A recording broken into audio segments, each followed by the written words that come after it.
নির্বাচনের আগে যে অরাজকতা এবং আওয়ামী উৎপাতের কথা আমরা বারবার বলছি, তার একটা নমুনা তো আসলে আমরা দেখলাম নিউ ইয়র্কে।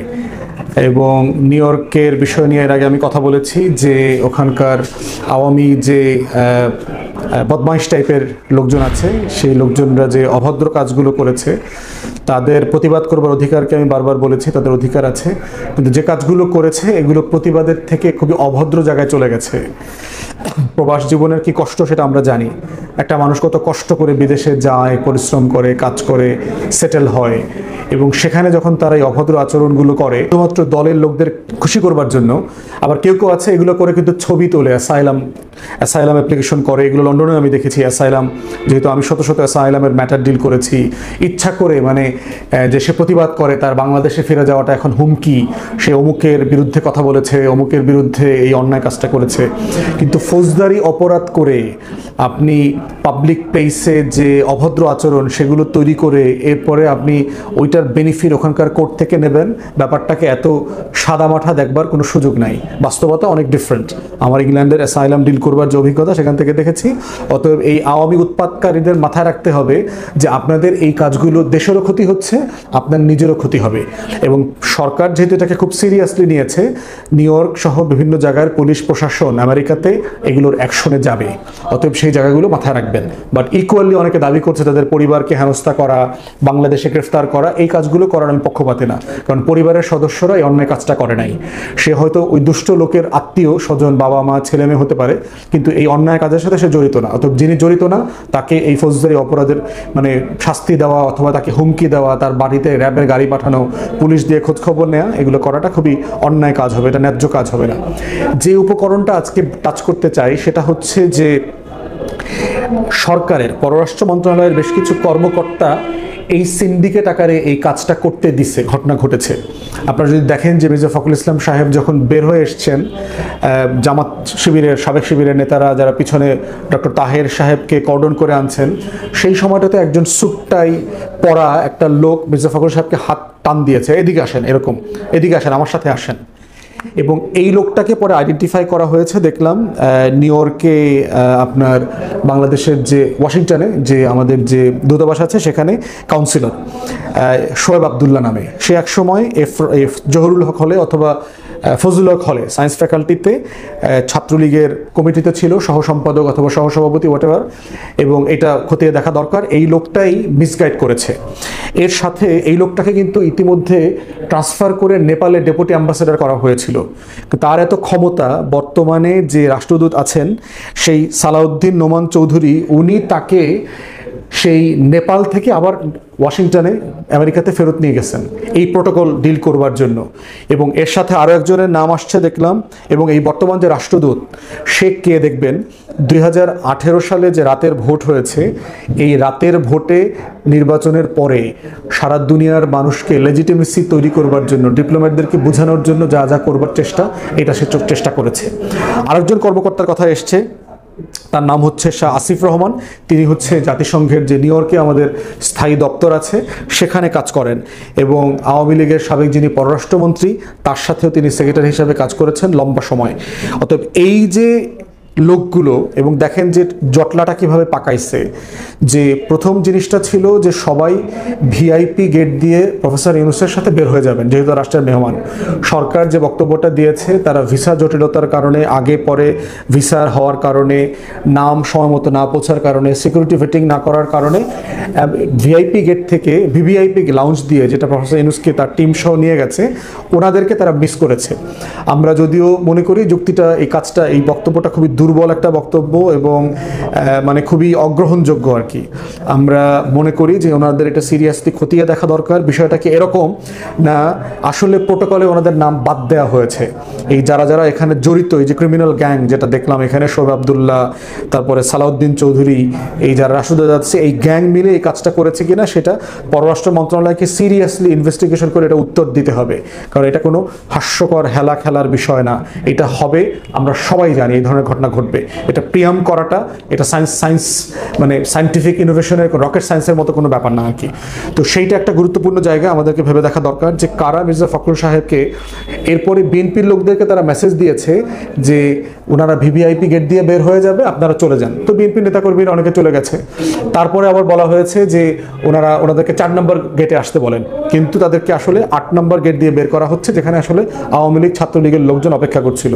তাহলে ছাত্রলীগ আওয়ামী লীগের লোকজন জানলো কিভাবে, এবং কেন মির্জা ফখরুল সাহেব কোন গেট দিয়ে বের হচ্ছেন এটা বিএনপি নেতারা জানে না। এবং বিএনপি নেতাদের ভিতরে 1-2 জনের নাম এখানে এসছে যারা আসলে পরিকল্পিতভাবে ছাত্রলীগের এই গ্যাংয়ের সাথে মিলে এই কাজটা করেছে কিনা সেটাও বিএনপির নেতৃবৃন্দকে খতিয়ে দেখতে হবে তাদের নিজেদের স্বার্থে। তারা যদি মনে করে তাদের মহাসচিবকে অপমান করা হয়েছে সেটা কোনো সমস্যা না, সেটা ঠিক আছে, এটা তাদের ব্যাপার। বাট আমরা বোধ করি একজন জাতীয় নেতাকে এভাবে বিদেশের মাটিতে অপমান করাটা দায় শুধুমাত্র রাষ্ট্রের অংশটা, রাষ্ট্রের ব্যাপার জায়গা থেকে দেখতে হবে, বাট দলীয় জায়গাটা যেটা রয়েছে সেটাও জরুরি এটা ডিল করার। থার্ড হচ্ছে ওখানকার প্রশাসনকে কিভাবে সর্বোচ্চ এই ব্যাপারগুলো খতিয়ে দেখে এই ক্রিমিনাল গ্যাংকে নিষিদ্ধ করা, তার কার্যক্রমকে সাসপেন্ড করা, তাদেরকে বিচারের আওতায় আনা খুব জরুরি হয়ে পড়েছে। আমরা যারা গত বছর গণ অভ্যুত্থানের পর থেকে আগস্ট মাস থেকে বারবার বলছি যে গণ অভ্যুত্থানের পরাজিত শক্তি আওয়ামী লীগ, জাতীয় পার্টি, 14 দলকে আমাদেরকে ডিল করতে হবে। তাদেরকে কোনো না কোনোভাবে তাদের কার্যক্রম, রাজনীতি, নির্বাচনে কিভাবে নিষিদ্ধ করা হবে এটা প্রসেস ফলো করে করা দরকার।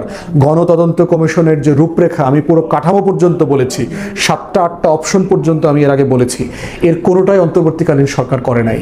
তারা খুবই সুশীল মনে করতেছে। এই সুশীলরা তো কয়দিন পরে রাজনীতিতে থাকবে না। এই অ্যাডভাইজাররা সবাই তো দেশে বিদেশে মিলায় হারায়া যাবেন।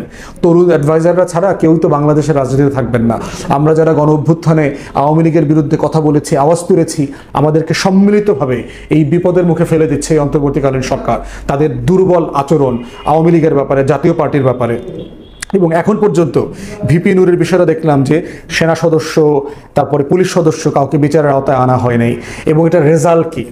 এই যে আপনারা দুর্বলভাবে এটাকে ডিল করবার চেষ্টা করছেন, এটা রেজাল্ট হচ্ছে আজকে বুধবারে কয়েকটা মিছিল হয়েছে শুধু ঢাকা শহরে, তেজগাঁয়ে, ফার্মগেটে, তারপরে এই বিভিন্ন এলাকাতে, এবং 250-র মতো আওয়ামী লেসপেন্সারকে গ্রেফতার করা হয়েছে। এবং প্রায় ডিবি বলছে এরা সবাই ঢাকার বাইরে থেকে আসছে, গোপালগঞ্জ থেকে আসছে, কিশোরগঞ্জ থেকে আসছে, মাদারীপুর থেকে আসছে, বিভিন্ন জেলা থেকে আসছে।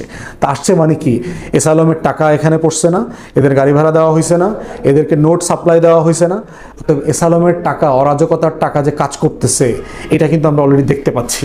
অতএব ছাত্রলীগের একটা মিছিল নাকি আজকে হয়েছে চিটাগংয়ে, দেখলাম সিটি কর্পোরেশনের বিল্ডিংয়ের সামনে যেন ডেভেলপমেন্ট অথরিটির সামনে দিয়ে ছাত্রলীগের মিছিল গেছে। এবং প্রশাসনের ভিতরে সার্টেনলি আওয়ামী লীগের রিক্রুটমেন্ট যে পুলিশ অফিসার, পুলিশ সদস্যরা আছে, তারাও কোনো না কোনো প্রসেসের সাথে ইনভলভ। তা না হলে টোটাল পুলিশের গোয়েন্দা নজরদারির বাইরে গিয়ে এই কাজগুলো হচ্ছে, এটা বিশ্বাসযোগ্য হতে পারে না। ঠিক একইভাবে এটাও মাথায় রাখতে হবে, এসালমের টাকা কিন্তু শুধু আওয়ামী লীগ খায় না, এসালমের টাকা বাংলাদেশের অনেক বড় বড় দলের নেতারা খাইতেছে। এসালমের কোম্পানির ডাইরেক্টরশিপ কিন্তু বাংলাদেশের অনেক বড় বড় দলের নেতা, তাদের আত্মীয় স্বজন, ছেলে মেয়ে সবার মধ্যে আছে। সামিট গ্রুপের টাকা খালি হাসিনার পকেটে যাইতেছে না, সামিট গ্রুপের টাকা আরো অনেকে খাইতেছে। বসুন্ধরার টাকা খালি আওয়ামী লীগ খাইতেছে না, বাংলাদেশের এখনকার রাজনৈতিক দলের অনেকে খাইতেছে। অতএব এই অরাজকতার পিছনের প্রত্যেকটা উপাদানকে অন্তর্বর্তীকালীন সরকারকে সিরিয়াসলি অ্যাড্রেস করতে হবে। মনে রাখবেন, গণ অভ্যুত্থানের পক্ষে যারা নাম লিখিয়েছেন তারা ক্ষমতায় থাকেন বা না থাকেন, আওয়ামী লীগের খপ্পর থেকে আপনি বাঁচতে পারবেন না। অতএব একমাত্র সমাধান হচ্ছে আওয়ামী লীগকে লড়াই করা, আওয়ামী লীগের বিরুদ্ধে, জাতীয় পার্টির বিরুদ্ধে এই 14 দলীয় যে ক্রিমিনাল সিন্ডিকেট আছে, এই দিল্লির গোলামরা আছে, এদের বিরুদ্ধে ফাইট অব্যাহত রাখতে হবে। কোনো না কোনো ফর্মে যদি আওয়ামী লীগ আর জাতীয় পার্টিকে আপনারা নির্বাচনে আনবেন, সুশীল হবেন, আপনারা ভদ্রভাবে পুনর্বাসন করবার চেষ্টা করবেন, ফিউচারে কিন্তু শুধু ডিম খাবেন না। গত 16 বছর কি কি খাইছেন, আয়নাঘরে কি কি খাইছেন, ডিবি অফিসে কি কি খাইছেন, কাশিমপুরে আর হইলো এই বিভিন্ন জেলখানায়, কেরানীগঞ্জে কি কি খাইছেন, ওই খাওয়া দাওয়ার কথাও মাথায় রাখেন। কিন্তু 1,34,000 মিথ্যা মামলার কথা ভুলা যায়েন না। অতএব মনে করতেছেন আওয়ামী লীগকে আর জাতীয় পার্টিকে নির্বাচনে চান, সুশীলভাবে তাদেরকে পুনর্বাসন করবেন, এইটা ডিম দিয়া শেষ হবে না। আক্তারের গায়ে ডিম পড়ছে, তাসনিম জারাকে ন্যাকেডলি বিভিন্ন অশ্রাব্য ভাষায় গালাগালি করা হয়েছে, ডাক্তার তাহেরকে গালাগালি করা হয়েছে, মির্জা ফখরুলকে গালাগালি করা হয়েছে। এই গালাগালি শুধু 4 জন ব্যক্তিকে করা হয় নাই, এগুলো দিল্লির গালি, এগুলো জাতীয় নিরাপত্তা হুমকির চোখ থেকে আমাকে দেখতে হবে যে আওয়ামী লীগ, জাতীয় পার্টি কি করতে পারে, তারা আগে কি করেছে। অতএব গোখরা সাপ, ওয়ান্স এ গোখরা সাপ অলওয়েজ এ গোখরা সাপ। কুমিরকে কোনো মানে অমাবস্যা পূর্ণিমা নাই, জোয়ার ভাটা নাই, কুমির ইজ কুমির। ওকে কুমিরের মতো করে পিটাই রাখতে হবে, ওরে গোখরা সাপের মতো কন্টিনিউয়াসলি তাকে প্রতিহত করতে হবে। এবং অন্তর্বর্তীকালীন সরকার আপনারা যদি এটা করতে ব্যর্থ হন, আপনাদেরকেও কিন্তু আমরা ছাড়বো না, এটা মাথায় রেখেন। কিন্তু আপনারা যারা সুশীল হয়েছেন, আপনারা যারা চুক্তিভিত্তিক নিয়োগ পাইছেন, ডিসিএসপি হইতেছেন, মৌজ মাস্তি করতেছেন, সচিব হয়েছেন, ক্যাবিনেট সেক্রেটারি হয়েছেন, অমুক সেক্রেটারি তমুক সেক্রেটারি হয়েছেন, আপনাদেরকেও কিন্তু আমরা ছাড়বো না, এটা মাথায় রেখেন। আপনারা সবাই মিলে আমাদেরকে বিপদে ফেলবেন, আমরা আওয়ামী লীগের বিরুদ্ধে, দিল্লির বিরুদ্ধে দাঁড়িয়েছি, আর আপনাদেরকে ছেড়ে দেব। আপনারা উপদেষ্টা মণ্ডলীর সদস্য হয়েছেন, আমাদেরকে বিপদে ফেলে রেখে আপনারা চলে যাবেন, এটা হবে না। উপদেষ্টাদেরকেও ধরে এনে বিচারের মুখোমুখি করা হবে, যারা যারা আজকে আমাদেরকে বিপদে ফেলছেন।